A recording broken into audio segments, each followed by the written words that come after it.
Let's do a 28 days later inspired rage infection makeup.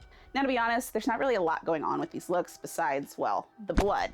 That's definitely the main focal point. But in 28 weeks later, you can definitely see where they were playing with veining in the infected.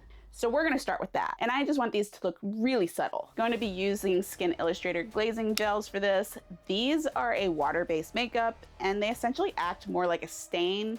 So it looks like that color is coming from underneath your skin as opposed to color sitting on top. First, gonna use the Bruise Blue. But really, I mean, any dark color is gonna look cool for this effect. I'm painting just wiggling branches, radiating towards the center of my face. Also applying it around my eyes and nose, but for those, I'm actually reversing the direction and having those go outward. Just layering them, and some of these I'm painting so subtly, you can barely even tell there's anything there. This is just gonna make it look a lot more organic than if you're just doing carbon copies of veins all over. Even went through and started adding really dark veins and thicker ones, especially along the sides of my neck. Now to go in with that bruise red. And beginning to stack red veins over top of those blue ones. Also using a thicker brush for this because that's just gonna automatically create more of a variation in the red veins versus the blue ones. That's probably way more veins than we needed, but admittedly, this is my favorite part. I'm gonna do some shading with the color Character 2. This is a warm brown tone, so it's very natural and subtle. And I'm just using this to kind of darken areas and add some texture, applying it really splotchy. Doing those basic shading areas like the temples, under the cheekbones, around the corners of the nose and mouth, all those typical areas you'll tend to darken for undead and zombie looks. Though we're just not gonna go overboard because people infected with rage are technically still alive. So we just want it to look unwell, not so much dead. Now the main symptom is hemorrhaging or bleeding from your eyes, nose, ears, and mouth. But I'm not just gonna grab a bunch of fake blood and smear it all around my eyes because that's not gonna feel so great. So I'm gonna go around the eyes with the Mayron Bruise Wheel and use the red. But I thought it might be fun to go back in with that Skin Illustrator Bruise Red liquid and just kind of jumping around. It was looking pretty cool, but then it dried and started looking a little too subtle at this point, but it's a start. Let's get the lenses in, and of course they're red. I'm gonna color in the waterline with some red. That's just gonna make the eyes really pop and look really irritated. Now add more reds from that bruise wheel. I'm kind of impatient, so let's get into the blood.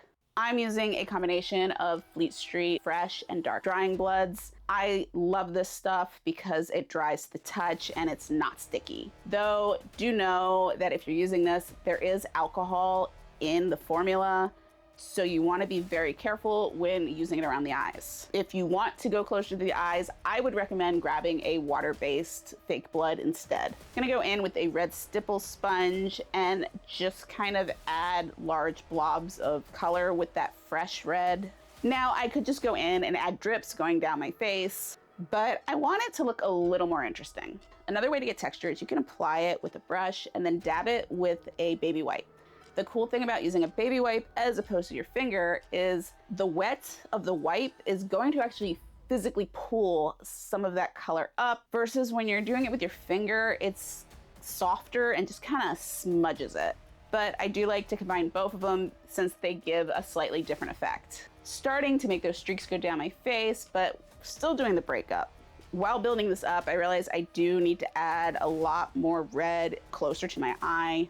So I'm gonna add more of that dark red out of the bruise wheel. And because it's a different tone than the blood I'm using, I did apply this kind of all over in different areas. Now this is fresh and it's applied and all smudged out. Let's move to the dark blood. I'm still applying this blotchy because personally, I just think this way is gonna look cooler than having smooth, solid streaks of blood just going down the face. Still tapping it in and using a baby wipe. Also, with each layer, you can build up the color and really darken it. To get some faster coverage on the mouth, I went back to that red stipple sponge. And I still ended up needing more color around my eye. Now, for whatever reason, I did forget to add blood to my ears. I absolutely recommend doing this step because it's just another extra creepy detail in the look. After building up more blood, now I want to add some sweat. I'm going to be using Ultra Wet.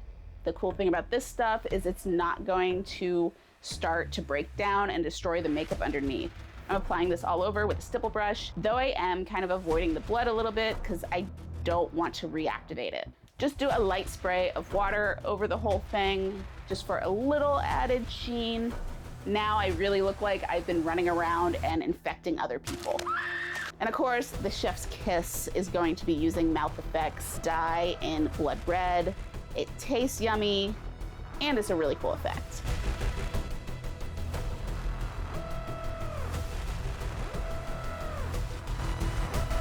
And if you like infected looks, be sure to click over to the next video and we'll go through a Last of Us stalker makeup, and I'll see you there.